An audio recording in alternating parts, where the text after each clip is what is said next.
Dende, trabajando por el desarrollo en democracia de nuestro país, contribuyendo a la formación de una ciudadanía comprometida y participativa, promoviendo políticas públicas que impulsen el desarrollo económico inclusivo y el fortalecimiento de nuestra democracia, abriendo espacios de análisis y debates de los grandes temas nacionales, creando puentes de cooperación entre el Estado, la sociedad civil y el sector privado. Desarrollo en democracia. Dende.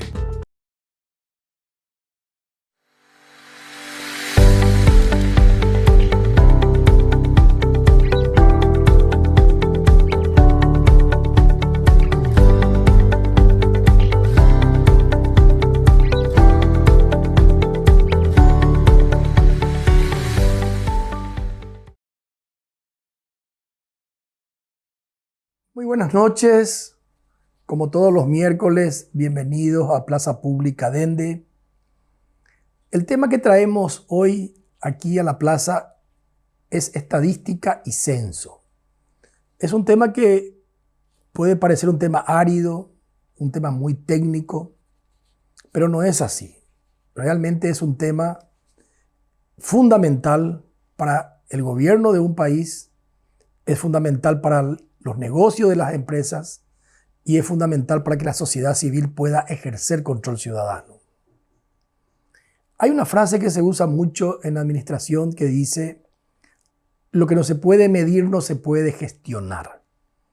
Imagínense ustedes manejar un automóvil sin un tablero de control, sin saber qué velocidad está llevando el automóvil, cuánto combustible le queda. Sería muy peligroso.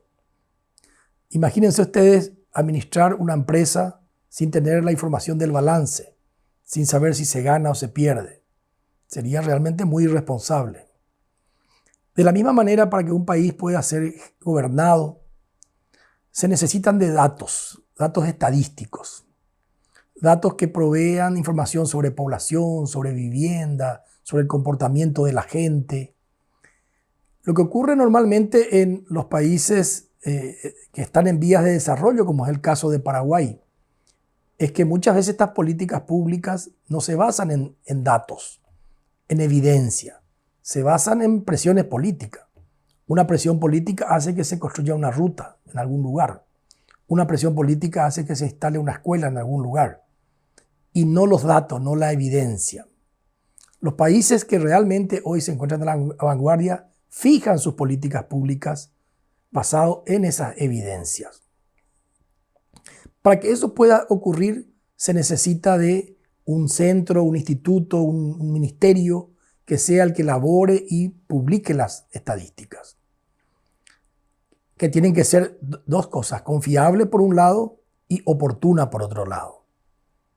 Fíjense lo que ocurrió en Argentina hace unos años atrás, cuando el INDEC, que es el Instituto de Estadística y Censo de Argentina, fue cooptado por el sector político, que comenzó a manipular los datos de inflación, de crecimiento económico, y finalmente nadie creía en esos números.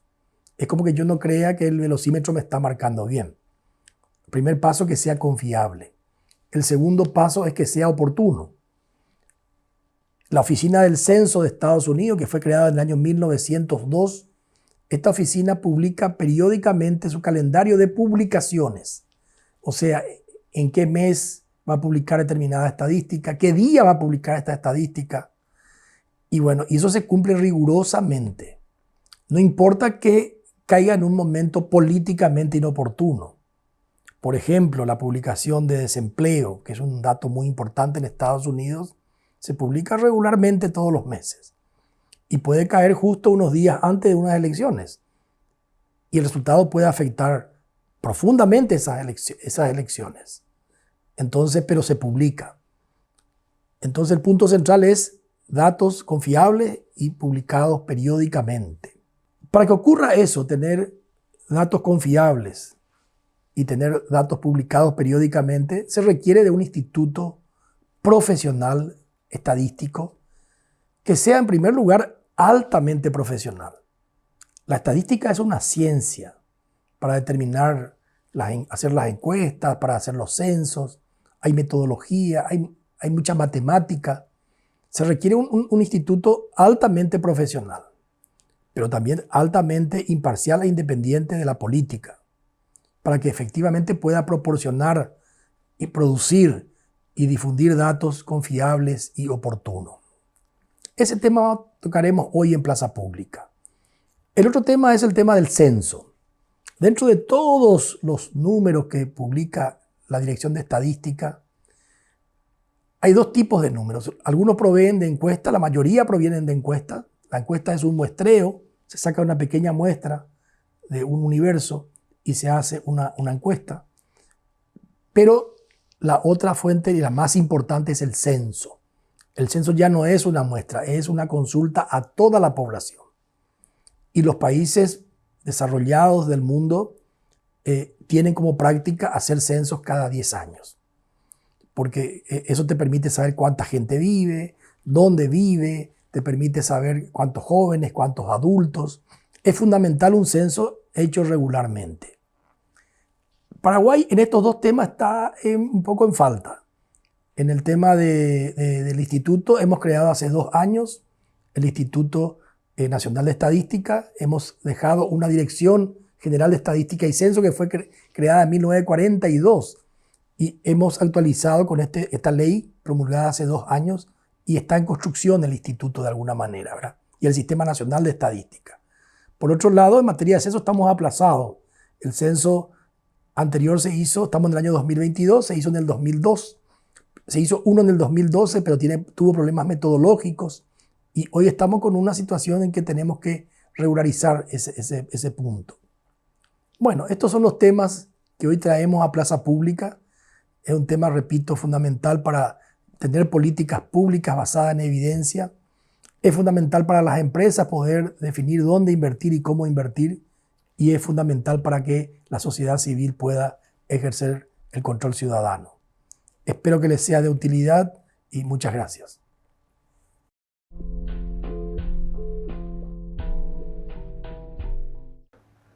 Muy buenas noches y gracias Alberto por la editorial, por la introducción. Efectivamente, hoy queremos hablar de esto que llamamos el Sistema Nacional de Estadísticas y particularmente el censo. Muchas gracias Iván Ojeda, que es hoy el director del Instituto Nacional de Estadística, por acompañarnos.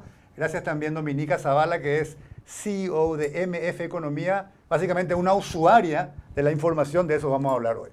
Hoy un poco para poner esto en contexto, lo decía muy bien Alberto, es muy importante que cuando se piensa en políticas públicas nos basemos en evidencias. Yo leía un estudio hace unos años bastante interesante donde decía que solo menos de un tercio, un 30% de las decisiones que se toman en los diferentes países, este es un estudio de Latinoamérica, se basan en evidencia. Los otros se basan muchas veces en intuiciones, yo creo que esto es lo que tenemos que hacer, o en determinadas directrices que vienen pero no basadas en evidencia, lo cual me parece obviamente muy serio. Pero entonces empezando para empezar a hablar de esto, quisiera empezar contigo, Iván, como director del INE, Instituto Nacional de Estadística. Esto es un concepto nuevo en Paraguay, una institución relativamente nueva. ¿Por qué no nos contás un poco qué es lo que ha hecho posible que hoy tenemos el INE y qué significa eso? Porque no lo teníamos antes. Antes recuerdo que hablábamos de la Dirección General de Estadística, Encuestas y Censos. ¿Qué es hoy el INE? ¿Cómo se llegó ahí? ¿Y qué ventajas tiene haber llegado ahí? Sí, hola Jan, hola Dominica. Un saludo a la gran audiencia. Realmente el Paraguay ha marcado un hito histórico en materia de legislación, digamos, estadística. ¿Por qué? Porque de tener la ley más antigua de América Latina y el Caribe, con 78 años de antigüedad, el Paraguay logra tener hoy una modernización del Sistema Estadístico Nacional y la creación del Instituto Nacional de Estadística. Con esto nos ponemos a la vanguardia en la legislación estadística con respecto a otros países. Y este proceso fue muy virtuoso porque nos basamos en un estudio que hizo el BID con la Conferencia de Estadísticas de las Américas, la CEPAL, en donde estudiaron la legislación a 18 países de la región, incluido el Paraguay. Entonces nosotros tomamos ese planteamiento de ley genérica planteada en la CEPAL y hicimos los ajustes necesarios para que el Paraguay tenga una nueva ley estadística. ¿Qué implica esto? Jerarquizar las estadísticas oficiales, tener instrumentos como por ejemplo grandes innovaciones del uso de datos electrónicos en la ley. Hay muy pocas leyes, muy pocos países que utilizan esto. También tiene un marco conceptual, metemos conceptos en la ley, metemos principios estadísticos y por supuesto también reforzamos lo que es el secreto estadístico. Iván, pero el INE, el Instituto Nacional de Estadística, hoy es un órgano independiente. No depende de nadie, no le tiene que pedir permiso a nadie. ¿Qué es? ¿Cómo funciona la gobernanza del INE? Es autónomo, autárquico e independiente técnicamente. Entonces, somos partes del Poder Ejecutivo, pero somos una dirección nacional. Somos un Instituto Nacional de Estadística. ¿Y antes no era así? Antes no era así. Dependíamos de la Secretaría Técnica de Planificaciones. Y uno puede suponer que es mucho mejor ser independiente, ¿verdad? No depender de otro instituto o otra organización como un ministerio como la STP. Es mejor. Una de las buenas prácticas en materia de oficinas de estadística es la independencia técnica. Okay. Entonces, es un principio que en el seno de Naciones Unidas se ha establecido. Entonces, hoy con esa autonomía y esa independencia técnica fortalecemos la transparencia y generamos más y mejor información estadística. Correcto. ¿Y cómo funciona? Vos sos el director. ¿Hay un consejo? ¿Hay un equipo de gente? ¿Cuántos son? ¿Qué presupuesto tienen? ¿De dónde viene el presupuesto? Excelente pregunta, ¿verdad? Nosotros tenemos la ley y ahora estamos reglamentando y haciendo una reingeniería de lo que es el Instituto Nacional de Estadística. Para esta reingeniería tuvimos el acompañamiento de París 21, que es una alianza global fundada a instancias de Naciones Unidas, del BID, Banco Mundial, etcétera, en donde estudiamos prácticamente como a 50 institutos nacionales de estadística del mundo. Y tomamos lo más adecuado para el Paraguay. La dirección está a cargo de un director nacional y el resto de la estructura por abajo. Y también tiene una gran innovación que podemos crear consejos consultivos para el director nacional. Por ejemplo, tenemos nuestro equipo de pobreza o la Comisión de Pobreza Ampliado, donde le invitamos a organismos internacionales, a actores gubernamentales, a investigadores independientes a ser también consultivos y a opinar sobre nuestras mediciones, ¿verdad? Okay, entonces hay consejos consultivos sobre diferentes temas que se van conformando. Exactamente. Okay. ¿Qué presupuesto tienen anualmente ustedes? De alrededor de 39.000 millones de guaraníes. Ok, eso viene directamente dentro del presupuesto general de gasto de la nación. Presupuesto. Vamos a hablar un poco enseguida sobre este tema importante que mencionaste de la independencia, que de alguna manera se tendría que traducir también en una mejor calidad, digamos, de lo que se produce. Pero Dominica, en tu caso, vos como estás al frente de una empresa importante, una empresa consultora, sos usuaria básicamente de estos datos. Así es. Digamos. Y yo recuerdo, no sé, vos también yo sé que estuviste mucho tiempo también afuera, siempre se decía, bueno, en Paraguay cuesta mucho encontrar estadísticas adecuadas. Siempre se decía mucho eso, cuando yo todavía en la universidad y todo eso, como que hay un gran vacío, como tenés que vos estar rebuscándote los datos en diferentes lugares. ¿Eso cambió, te parece? ¿Vos estás viendo un progreso desde usuaria que sos? Bueno, yo me pongo a pensar, la primera vez que yo hice mi tesis de grado y después de maestría, era muy difícil conseguir datos. Básicamente tenías que conocer en un ministerio, tenías que pasar en un PDF, vos tenías que traducir eso a un Excel. Hoy en día ha cambiado mucho la disponibilidad de datos, la disponibilidad y la periodicidad de la publicación y también la ley de acceso de información pública ha cambiado, también el acceso a esa información donde vos podés consultar a las distintas entidades, ¿no? Yo creo, como usuaria, Paraguay ha cambiado mucho. Hay que pensar también, ponernos en historia y en contexto. O sea, los institutos nacionales de estadística se forman en 1930. ¿En el mundo? En el mundo, en un periodo de planificación principal para hacer vamos a decir, los planes de reactivación después de la guerra. Okay. Se empieza a hacer todos los instrumentos de medición, ¿no? Paraguay, nosotros vinimos muy tarde a esto, ¿no? Pero creo que en un proceso de bastante maduración donde no hay otros problemas que hay en otros países con la región. Por ejemplo, la independencia, hablaste vos de eso, ¿no? Vos tenés institutos de estadística en Argentina que tienen mucho mayor antigüedad, pero que han sido realmente, vamos a decir, intervenidos políticamente para poder modificar ciertos instrumentos, principalmente el tema de la medición de la inflación. Estamos hablando del caso del INDEC, estamos hablando principalmente del caso. Claro, entonces pierden mucha credibilidad. Y yo creo que por lo menos en el caso de Paraguay se ha dado el caso contrario. Ha venido un crecimiento constante de la publicación, de generación de capacidades Y hay que pensar que tener un buen instituto de estadística cuesta dinero, ¿no? Porque uno tiene que hacer los procesos de censo, la información tiene que ser, vamos a decir, que la gente pueda depender de la veracidad de esa información, tienen que ser periódicos. Y también cuanto más detalle tenga esta información, cuanto más granular sea, más importante para la empresa. ¿Qué significa granular? Y me refiero, por ejemplo, vamos a hablar del caso de Paracel, que es una inversión importante. Ellos se van a instalar en Concepción. Hay que saber qué tipo de capital humano tiene, qué tipo de familias viven ahí, cuántas familias, cuánta gente terminó la escuela, quiénes son los gerentes de hogares. ¿Y hoy dónde consigue? Estamos usando ese ejemplo que estás usando, Concepción, quiero otros datos. Y hoy en día no tenemos nosotros, o sea, ya hay información, pero no está al nivel tan granular como vos encontrarías en una oficina en Estados Unidos, por ejemplo, ¿no? Okay. Te doy otro ejemplo que nosotros nos ha tocado trabajar de cerca. Estamos trabajando en la inversión del hospital de Mount Sinai. Estamos trabajando mucho con la zona de Ceballos Cue para entender un poco cuáles son las familias, qué tipo de capital humano hay, cuántas mujeres, cuántos hombres, y entender realmente la zona. Yo creo que tener esa disponibilidad de datos hace mucho más fácil y menos costoso la gestión de la inversión que va a llegar clarísimo, ahí. clarísimo. ¿No? Vamos a hablar un poco después sobre ese tema de la granularidad como una suerte también de propuesta. Siempre también en este programa queremos ir viendo las cosas que funcionan y cómo también se puede ir mejorando, digamos. Iván, vamos a entrar después también seguramente a hablar del censo, que es algo bien concreto, que es algo que se hace cada 10 años, te voy a preguntar después. Pero antes de entrar al censo, quedarnos un ratito todavía en este Sistema Nacional de Estadísticas, digamos. ¿Cuáles son los estudios que hoy hace regularmente el INE? ¿Qué tan sólidos metodológicamente son desde el punto de vista técnico? ¿Y cuál es la periodicidad que tienen? ¿Cuáles son los estudios que hacen? Permitime un breve contexto. Sí. Ya decía la colega, en los años 30 tienen un auge los Institutos Nacionales de Estadística. En 1945 se funda las Naciones Unidas con 51 países, Paraguay entre ellos, con dos grandes objetivos: trabajar para el desarrollo y poner fin a las guerras. Ahí surge la primera ola de estadísticas, que son las estadísticas económicas. En la década de los 70 surgen las estadísticas sociales y en la década del 2000 surgen las estadísticas medioambientales. Entonces, estas son las tres grandes olas que se dan en el contexto de las oficinas nacionales de estadística.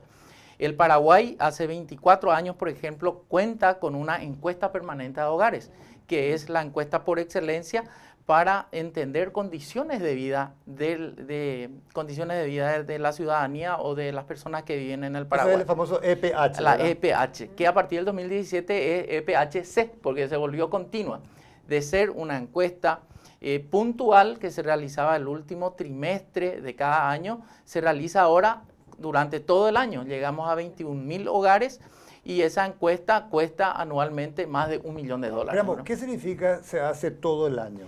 Y que llegamos a 21.000 hogares durante todo el año con cortes trimestrales. Por ejemplo, medí fuerza de trabajo, medí cómo está el comportamiento del mercado laboral y con cortes trimestrales. Medí pobreza el último trimestre de cada año. Medimos Entonces yo puedo uso saber de cada trimestre Sí. cómo está el tema de empleo, Sí. cómo está el tema de pobreza y otros datos que se toman de Sí. esa encuesta. Esa encuesta llega a 21.000 hogares. Sí, ¿Es una muestra representativa? Totalmente, totalmente. Yo creo que es la encuesta más grande que puede hacer cualquier país. Y en el caso del Paraguay, medimos más de 380 variables, que después del Perú somos, digamos, la que más variables mide. Es una ventaja, pero también tenemos que ser autocríticos. Eso es porque nos falta mucho desarrollar los registros administrativos, que son una gran riqueza de información. Pero, ¿qué es Para eso? que la gente entienda, Sí. registro administrativo es toda registración de hechos, observaciones que hacen las instituciones públicas con fines misionales. Por ejemplo, una cédula de identidad es un registro administrativo. Sí. Una ficha de Tecoporá es un registro administrativo.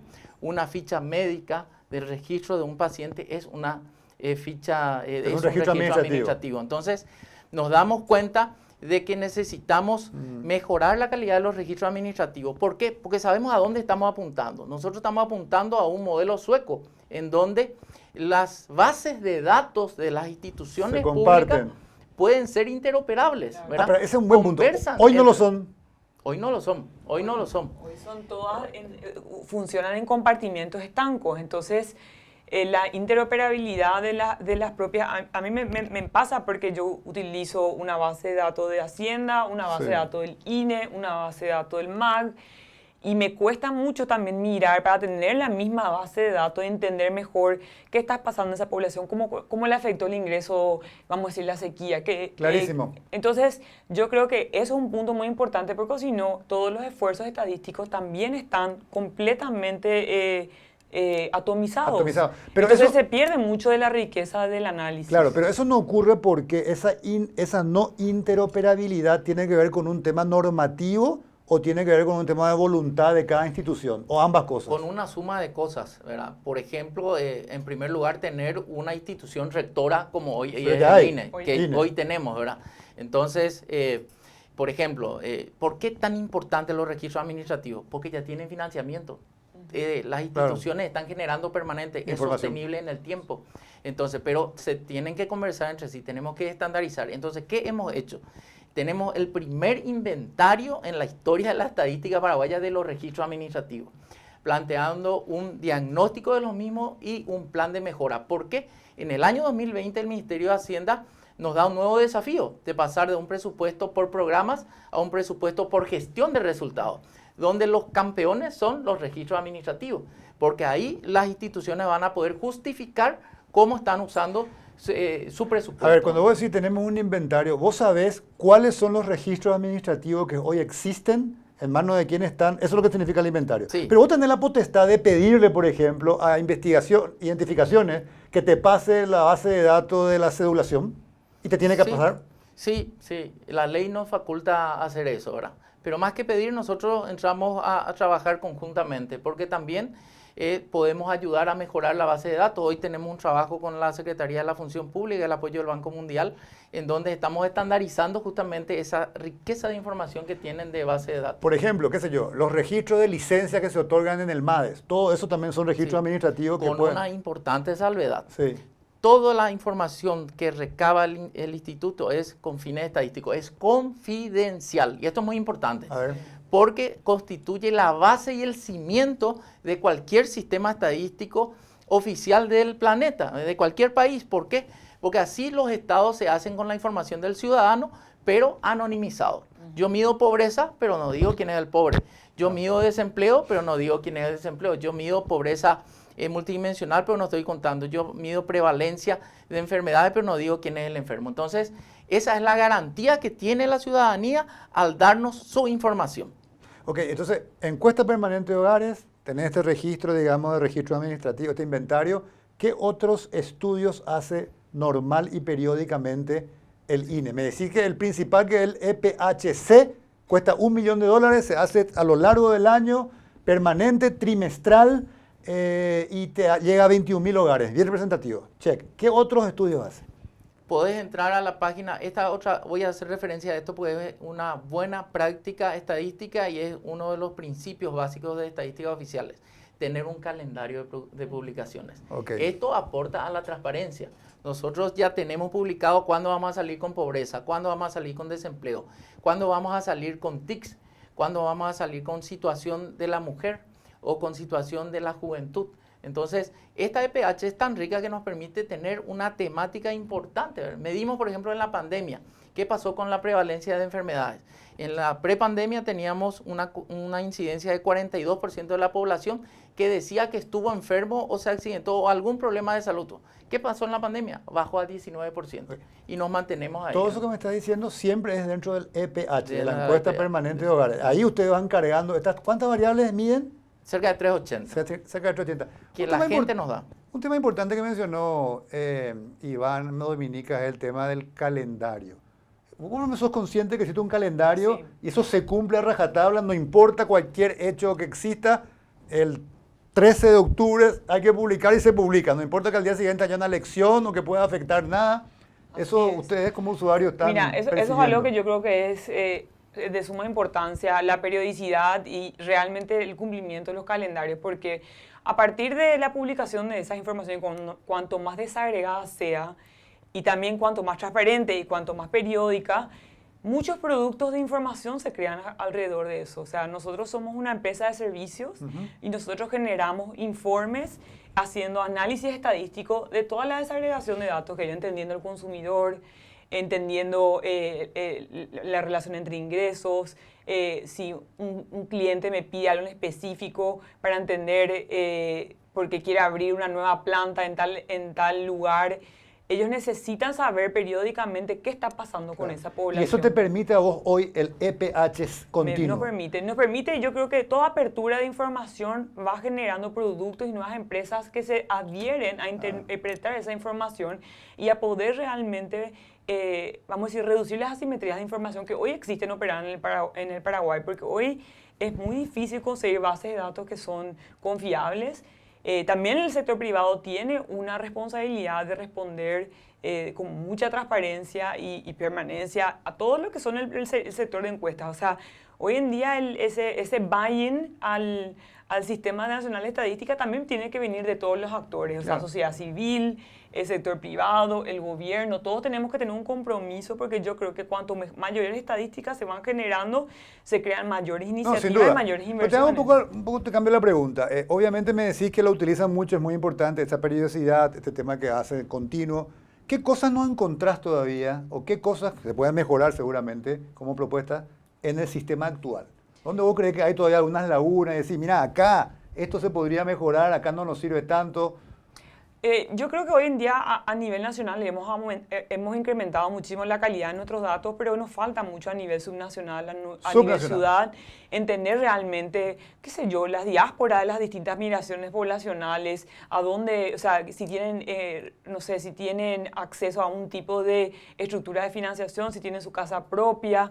Hoy en día eso tenemos bastante macro, no tenemos a nivel bastante micro para poder seguirle a esa población a entender qué le está pasando, cómo le afectó la pandemia, ¿verdad? Si se endeudó, no más perdió su casa. Entonces, pero eso que estás mencionando son variables que uno puede incorporar dentro del estudio del EPH o son ya foco que uno pone en tal departamento, en tal ciudad.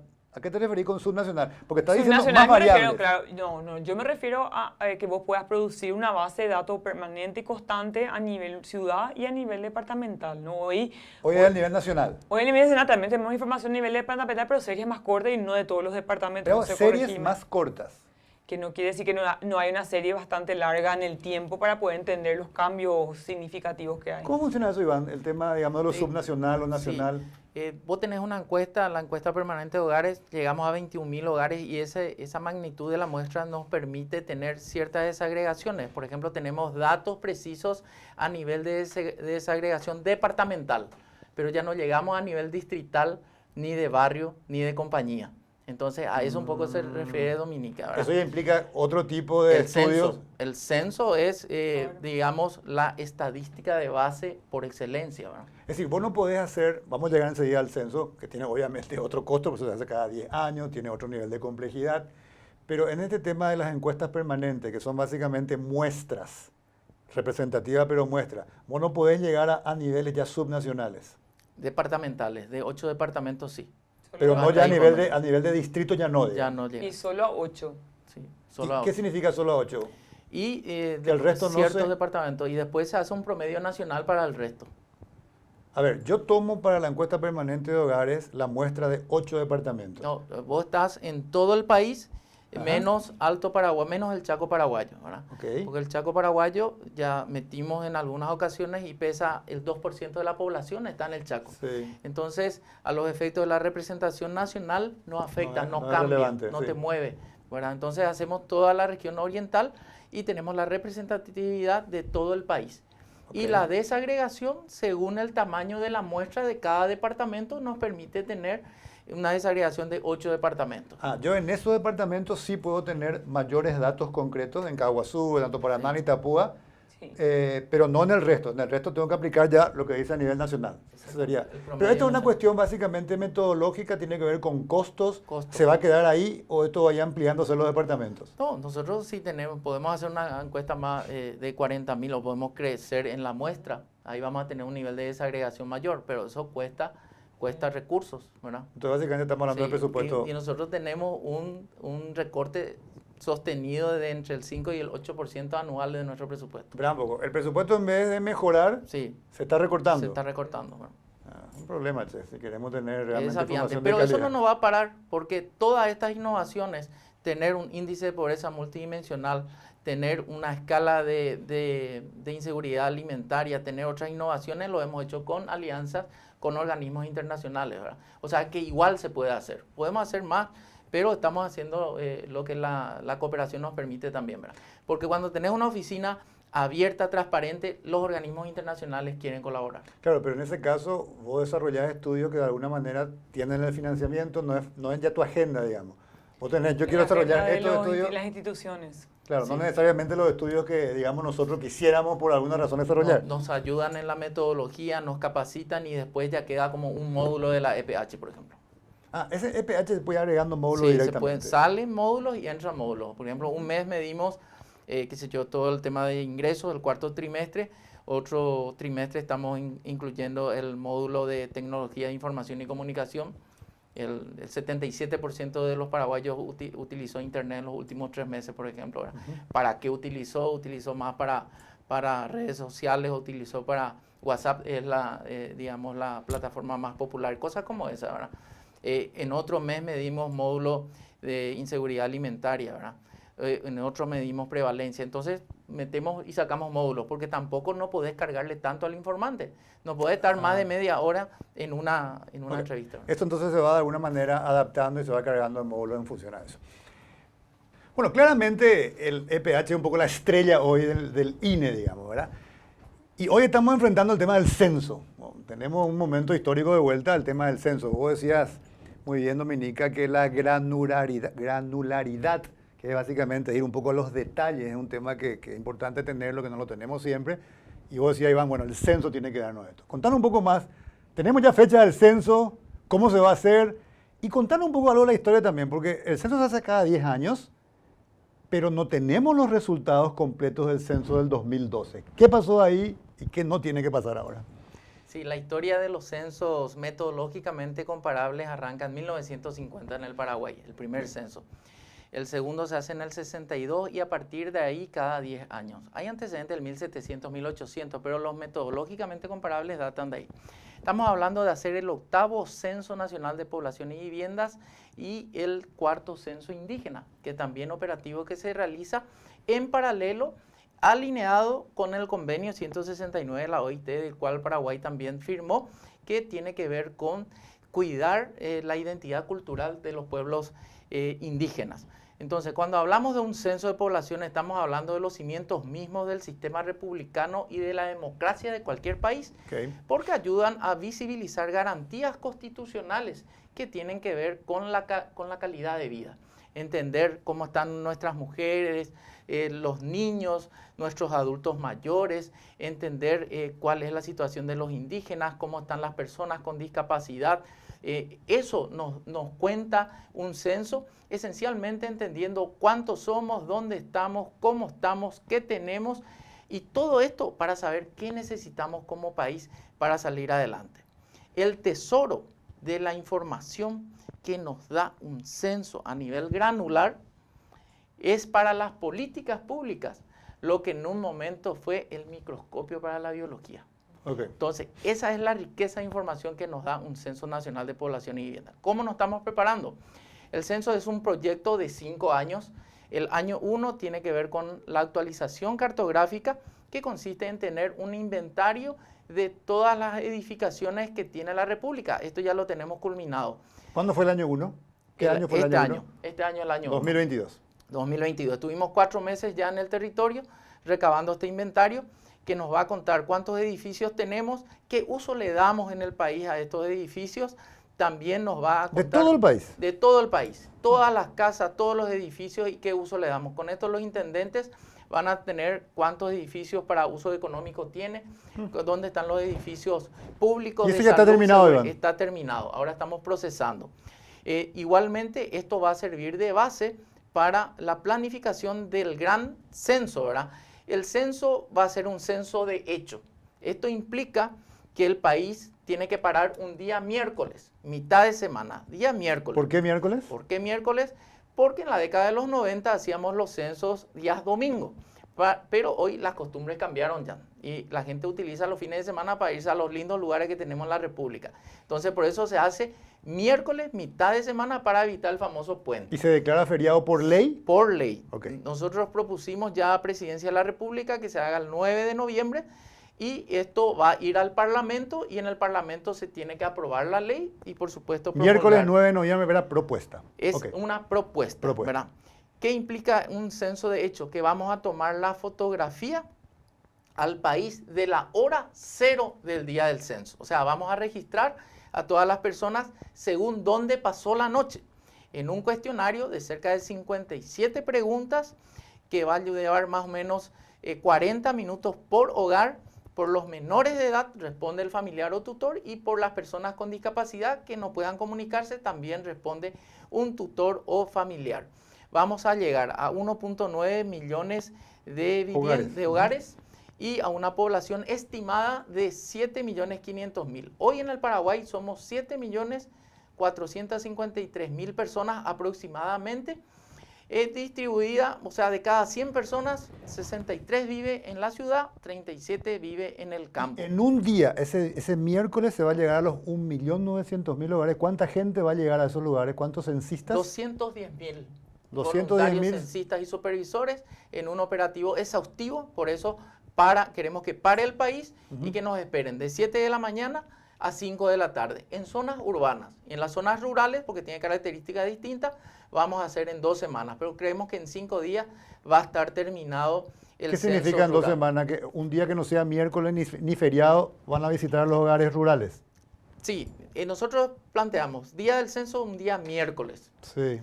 Feriado nacional. Ahí Sí. se va a trabajar en zonas urbanas y en zonas rurales también. Pero se va a completar, digamos, en zonas rurales en un plazo de 2 semanas, porque hay estancias donde hay que pedir permiso, las casas están separadas, están aisladas, hay zonas muy anegadas en la República que hay que llegar por barco. Va a volver el censista en el transcurso de esas 2 semanas. Va a completar hasta que llegue a todos los hogares. Sí, así mismo va a ser. ¿Y el censo cuesta?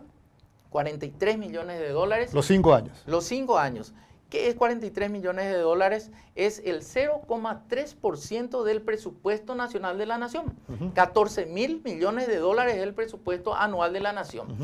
Y la gente reclama muchas veces en qué se usa y qué efecto tiene su impuesto. Entonces, teniendo los datos de población actualizados, vamos a poder focalizar las políticas públicas y tener mayor efectividad de las políticas públicas en la calidad de vida de las personas. Vamos a saber cuáles son las políticas públicas que están funcionando muy bien y las que pueden ser mejoradas. Ahora, Dominica, obviamente esta es, lo que vos decías, la granularidad. Esto es una información tremendamente importante. Te pregunto un poco tu expectativa, pero no haber tenido los resultados del censo del 2012, ¿qué significa para vos? Porque no tenemos esos resultados. Le voy a preguntar enseguida, Iván, ¿por qué? Bueno, al no tener esos resultados, reduce la capacidad de tu benchmark de ser un mayor indicador de qué es lo que sucedió en esa foto de 10 años o no. Y yo creo que más aún en todos los sectores, pero principalmente para diseñar políticas públicas que funcionen bien y hacer realmente un recuento y un análisis, es demasiado importante tener una base de datos que vos tengas histórica, puedas comparar, sea... como te digo, esté disponible, sea confiable. Y hoy en día para realmente hacer ese diseño, monitoreo, que es algo que es sumamente costoso, porque nosotros pensamos, no se tienen que diseñar políticas públicas más enfocadas en datos y se tiene que hacer monitoreo, se tiene que hacer evaluación, pero todo eso requiere de muchísimo dinero realmente. Cualquier programa que vos hagas una intervención, ya sea un programa de transferencia condicionada como Tecoporá o ya sea un programa social, vos medís su evidencia en el tiempo, en un periodo de 5 o 10 años. Cualquier modificación a la estructura educativa, vos no es algo que vos inmediatamente lo palpás, ¿no? Y el censo te da la posibilidad de entender qué pasó en esa foto en los últimos 10 años. ¿Cuál fue el cambio estructural que pasó el país? ¿Cuál fue el impacto de tal política o no? ¿Verdad? Porque hoy en día nosotros en Paraguay hemos hecho un gran trabajo en modificar la macro, pero hemos hecho un trabajo muy pobre en realmente resolver la micro, ¿no? Y ahí hacen falta mucho más datos, evidencia que nos permita mejores políticas públicas. ¿Y qué pasó con el censo del 2012, Iván? ¿Por qué no tenemos? Sí, el censo del 2012 fue muy innovador en su planificación, pero controvertida en su ejecución.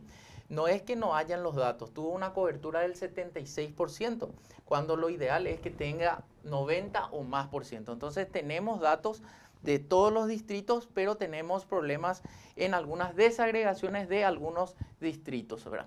Y lo que decía Dominica, ¿verdad? Entonces se trabajó mucho en la macro. Joseph Stiglitz, Premio Nobel de Economía, decía que el PIB no alcanza solamente ya para medir el desarrollo humano, ¿verdad? No, porque no mide las desigualdades.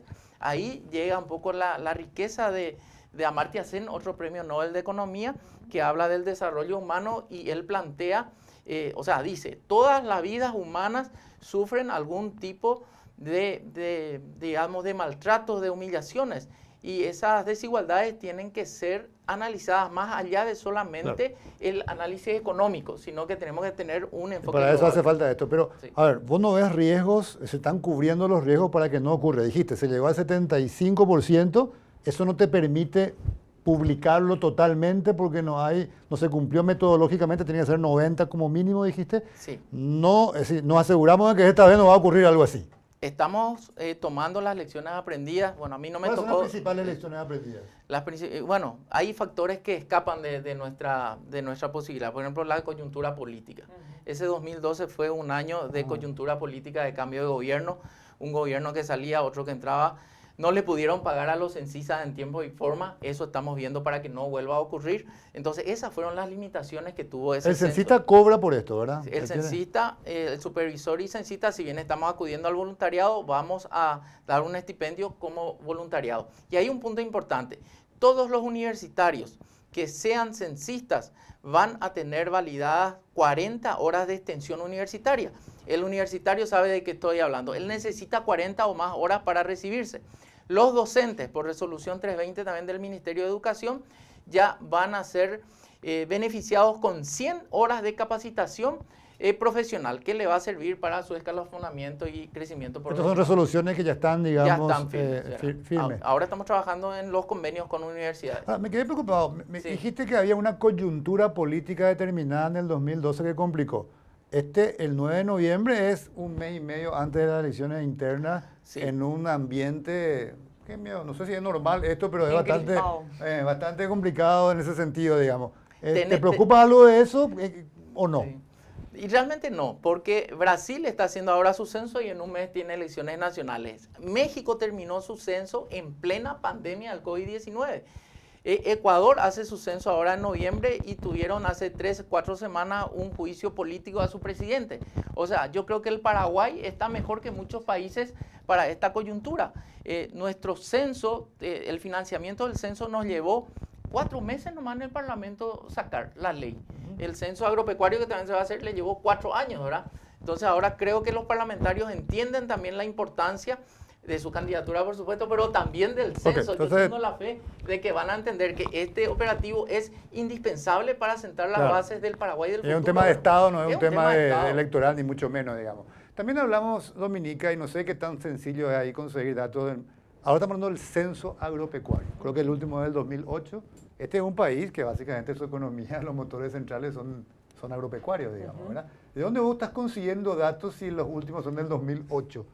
Bueno, nosotros como consultora trabajamos mucho con los gremios y con los productores y hacemos también mucho trabajo de campo para poder censar, ¿no? Porque si no es muy difícil entender. Hoy en día, por ejemplo, estamos trabajando en un estudio de impacto de sequía y no podíamos tener la información a nivel departamental en relación a los 40.000 pequeños productores. Entonces teníamos que hacer estudios de campo. Todo eso requiere muchos recursos, tenés que hacer estudios de caso. Entonces yo creo que es muy importante y de hecho en cualquier principio de un organismo estadístico es la cooperación con todos los sectores, ¿no? Tanto todos los organismos tipo la UGP, la UIP, todos los gremios juegan un rol muy esencial en la apertura de su información. Más a un país... Claro, eso es del sector privado, obviamente. Eso es del sector privado, pero igual el sector privado nutre de esa información, ¿no? Totalmente. Entonces es muy difícil entender, vamos de vuelta al tema de la política pública. Si vos como Estado, en el impacto de la sequía, tomaste una medida vía el Banco Central para poder asistir al sector agropecuario, ¿y qué pasa con todos esos 40.000 medianos productores que no tienen cuentas bancarias o que no pueden tener instrumentos financieros donde Claro. puedan verse aliviados, ¿no? Entonces, digo que toda esta información al final y al cabo ayuda para calibrar y medir mejor las necesidades de las políticas públicas. Ok. Este censo agropecuario, Iván, no es desarrollado por el INE. ¿Por qué? ¿No debería también el censo? Esto lo hace el Ministerio de Agricultura y Ganadería. Contanos un poco algo más del censo agropecuario que ya empezó, parece, ¿verdad? Una precisión, sí. Sí. En primer lugar, para que la gente entienda, ¿qué es un censo agropecuario? Exacto. Medimos en el censo agropecuario el comportamiento económico de las unidades económicas del sector primario. Caza, pesca, agricultura, etc. Ahí no entra industria, no entra servicios. No. Ahí el censo económico mide el comportamiento de las unidades económicas del sector secundario y terciario. Manufactura, comercio, etc. Ese es el censo económico. Y el siguiente es el censo de población, ¿verdad? El censo agropecuario está a cargo del Ministerio de Agricultura y Ganadería y nosotros colaboramos en el diseño conceptual con ellos. Trabajamos en eso, ¿verdad? Puede que en un futuro eso esté a cargo del INE, pero hoy no está a cargo del INE. Sí, ¿y eso ya empezó? Ya empezó. Ellos van a tener 4 etapas, partieron el país, o el país, sí, en 4 etapas. Esto ya arrancó ahora en agosto. Creo que son Central, Cordillera y demás. Y así varios departamentos por cada mes. Pero, por ejemplo, hasta noviembre. ese es tu índice cartográfico, Sí. que ustedes tienen todas las edificaciones, todas las casas que hay en el país. Eso le sirve al... ¿verdad? Les sirve y hay mucha cooperación. Ay. Sí, fíjate, también los censos son una oportunidad para modernizar la gestión pública. Nosotros estamos utilizando por primera vez en el Paraguay imágenes satelitales de alta resolución, de producción reciente, combinado con algoritmos matemáticos que nos permiten tener las huellas digitales de los edificios. Tenemos los polígonos del 80% de las zonas urbanas del país como arranque. Eso cargamos en dispositivos PDA y hicimos la actualización cartográfica. Todo eso le va a actualizar a cada municipio y al país la actualización, o sea, su cartografía de cada municipio, ¿verdad? Que le ayuda a cobrar su impuesto también, ¿verdad? Exactamente. Y después, otra gran innovación que nos va a dejar el censo es tener un geoportal. El Paraguay por fin va a tener un geoportal que va a consistir en un portal web en donde vamos a poder entrar y territorializar la información estadística. Vamos a poder delimitar, por ejemplo, la cota 63 de la Bahía de Asunción y ver la zona inundable y caracterizar cuántas familias están ahí, cuántos son adultos mayores, cuántos son niños. Vamos a poder identificar una escuela, delimitar un área geográfica, elijamos 40 manzanas y ver la oferta y demanda de educación o de salud, ¿verdad? Qué interesante. Quiere decir que si yo soy intendente de San Pedro del Ecuamandillú, dentro de muy poco tiempo, puedo tener ya una información cartográfica de mi distrito que me ayude precisamente a identificar mejor unidades, puedo cobrar mejor impuestos. Voy a tener la información en poco tiempo de cuáles son las unidades productivas de mi distrito a través del censo agropecuario, que me va a decir cuántos establecimientos ganaderos, cuántos trabajan en este o en otro. Y voy a tener también la información dentro de un tiempo del censo de población de la situación de mi distrito. Yo, intendente, voy a contar con todos esos datos cada un año, cuando se procesen estos datos. ¿Es así? Sí. Los primeros datos vamos a tener en 7 meses, posterior a noviembre, si hacemos en noviembre, si el Parlamento nos autoriza, ¿verdad?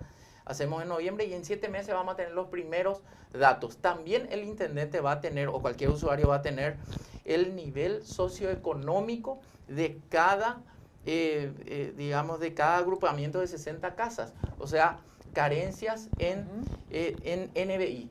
Que son carencias, necesidades básicas insatisfechas, carencias en salud, educación, vivienda, empleo. ¿Para qué queremos saber? Por ejemplo, hoy en el Departamento Central, el mejor lugar para vivir, Fernando de la Mora. ¿En qué sentido? Y porque tiene un nivel socioeconómico mayor. Y el peor lugar es la ciudad de Limpio, porque tiene NBI. ¿De dónde te salen esos datos?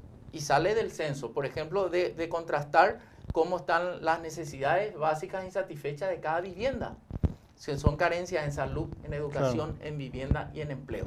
Imagínate tener un mapeo socioeconómico Y a las empresas les va a interesar porque va a saber dónde están los poderes adquisitivos de mayor. ¿Dónde está la mano de obra? ¿Dónde está la mano de obra? El censo nos cuenta que hoy en el Paraguay un paraguayo promedio tiene 9,5 años de estudio. Sí. Y eso evoluciona. Cuando decís el censo nos cuenta, esto no tenemos censo hace 10 años. Tenemos censo. Hace 10 años no tuvimos. Tenemos información. Claro, Sí. tenemos información, pero Sí. no censo. Es la encuesta permanente hogar es lo que nos da estos pero datos. El censo 2012 también aportó datos. Ah. Convengamos que no fue el óptimo del censo. Pero tenemos datos de ahí. Una cobertura del 76%. Ok. Por ejemplo, gracias a eso tenemos las proyecciones que les permite al Ministerio de Hacienda distribuir los royalties a los municipios de las gobernaciones, por ejemplo, ¿verdad? Genial, me parece espectacular. Espera, y mencionaste entonces el censo agropecuario y el censo económico, ¿cuándo fue la última vez que hicimos para el sector 2011. secundario? 2011. 2011. ¿Eso quién lo hizo en el después de 2011? 56 años. Después de 56 años. ¿Y quién hizo? Porque Nosotros. en ese Instituto momento era de GEC. Exactamente. ¿Y hay algún plan para el censo económico? Estamos trabajando para conseguir financiamiento para el 2025-26. 25-26. Sí. Nuestra economía es más de secundaria y servicio, digamos, Sí, que de así primaria, es. ¿verdad? ¿Cuánto por ciento del PIB es servicio terciario y secundario? No tenemos ya más de un tercio ya. Un tercio. Mira, la fuerza de trabajo te hablo, ¿verdad? La Sí. fuerza de trabajo. 18% de la fuerza de trabajo está en el sector primario. Ok. El 20% está en el sector secundario y el 60% está en el sector terciario. Ok. Igual o sea, el sector agrícola, principalmente el ganadero, igual permea dentro de esa área de servicio, entonces es relevante. Entonces, Vamos si a vos, sacar información de ahí. sí, igual vamos a sacar información de ahí. Pero a mí me gustaría volver a algo que él mencionó que me parece muy interesante, que realmente a nivel municipal, que se tenga toda esta información, bueno va a ayudar el tema a los planes territoriales, ¿verdad? Porque hoy en día muchos de estos municipios no tienen las herramientas o los datos para hacer sus planes municipales, entonces... Que lo obliga la ley orgánica. Que le obliga la ley orgánica. Pero necesitan estos datos, buenísimo. Y hay un plan también dentro de este presupuesto de entrenamiento a las autoridades, digamos, subnacionales Muy buen punto. para poder utilizar Sí. después. Empezamos nosotros, justamente uno de los pilares de este censo es empezar un poco a mirarnos desde la demanda. Nosotros somos oferentes de información, pero ¿cómo está la demanda? ¿Saben realmente utilizar los datos que va a salir del censo? Por eso. Entonces vamos a hacer alianzas con la academia para formar a profesionales o usuarios que quieran utilizar los datos que salgan del censo. Entonces ese va a ser un eje fundamental, porque la información muchas veces está, pero no se sabe que está. ¿Verdad? Y Correcto. hoy el desafío, Ever Simon, premio Nobel del 78, economista, decía, la riqueza de información genera pobreza de atención. Imagínate con las redes sociales, este va a ser el primer censo con redes sociales. Claro. Entonces, la cantidad de información que existe es un desafío para las oficinas nacionales de estadística, porque nosotros decimos, nuestros datos tienen valor público cuando un ciudadano toma y lo usa. Claro, lo ¿verdad? utiliza. Un poco vamos terminando, Dominica, de tu perspectiva del sector privado. Ya mencionaste muchas de las cosas que han avanzado, digamos. ¿Qué cosas te parece que deberíamos apuntar, que faltarían un poco, donde se podrían ya mejorar, corregir? ¿Qué tipo de propuestas te parece que puedes plantear en ese sentido? Yo creo que el INE ha avanzado y nosotros trabajamos mucho con el INE, usamos muchísimo su información. La apertura, lo cual ellos tienen para colaborar con los distintos agentes económicos, para mí es clave. Lo más importante, yo creo, realmente es enseñar cómo utilizar la información, que creo que eso es lo importante, es la riqueza de las bases de datos que van a existir, cómo se utilizan, vamos a decir, intercambio con la academia, con los usuarios, creo que es lo más importante para poder continuar enriqueciendo e ir también incorporando comentarios de cómo mejorar las bases, si necesitamos más cobertura de tal información, porque la información que nosotros vamos a necesitar de acá a 2, 3, 4, 5 años va a ir modificando, ¿no? Nosotros nos estamos tecnologizando, nuestra economía está cambiando, nuestra fuerza laboral está cambiando y tal vez van a haber nuevas dimensiones que vamos a necesitar. Yo creo que ese diálogo entre las instituciones estadísticas, el sector público y la sociedad civil es absolutamente clave. Correcto. En el caso tuyo, Iván, los desafíos que vos estás enfrentando con el INE, porque también me quiero quedar un poco con esto que mencionaba de los registros administrativos y la apertura también de muchas instituciones a realmente disponibilizar la información. Yo también veo todavía en muchas instituciones como cierto recelo, digamos, en ese tipo de cuestiones. Pero también hay una estrategia de que ellos van a estar obligados a a estandarizarse, a modernizarse, porque tienen que rendir cuenta de su presupuesto. Hoy la agenda de los Objetivos de Desarrollo Sostenible le exige a las instituciones también a construir indicadores, necesitan mejorar sus registros. Entonces, el reporte al Plan Nacional de Desarrollo también necesita mejores registros. Entonces, bueno, realmente gracias Iván, Dominica, me pareció muy interesante esta conversación. Efectivamente, creo que hay un acuerdo de que se han dado pasos importantes en el sistema, digamos, de generación de información estadística en Paraguay. El INE, con su independencia, es una palabra absolutamente clave, digamos. Hoy tenemos una ley, lo mencionaba Iván, es una ley absolutamente de vanguardia a nivel internacional, con este calendario de publicaciones, con metodologías que son bastante serias, con un equipo técnico bastante sólido.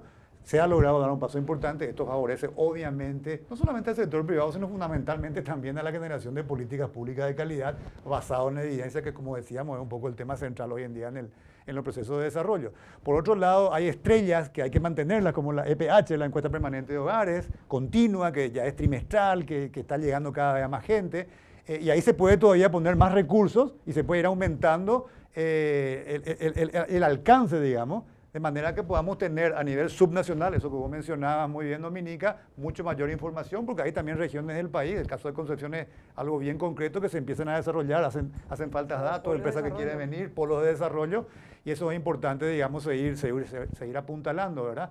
El otro tema fundamental que mencionaste también, Iván, es el tema de la interoperabilidad. Hay registros administrativos que contienen una información impresionante, digamos, en diferentes temas, que están en manos de diferentes organizaciones, no pueden trabajar en un compartimiento de estanco. El INE puede jugar y debe jugar, inclusive normativamente, ese papel más articulador, con fines estadísticos siempre. Y por otro lado, el tema del gran desafío del censo, digamos. Ya empezó el censo agropecuario, es un gran avance después del 2008, eso está en manos del Ministerio de Agricultura y Ganadería, y está el censo de población, que la propuesta es que sea en noviembre, ese día miércoles va a ser clave, la información tiene que salir bien, tenemos que aprender de los errores que se cometieron en el 2012 y quedaría pendiente ahí este censo económico, el último fue el 2011 y hay un plan que en los próximos años también se pueda planificar. Así que realmente muchas gracias de vuelta, Dominica, gracias de vuelta, Iván, y bueno, muy buenas noches a todos los que nos estuvieron siguiendo.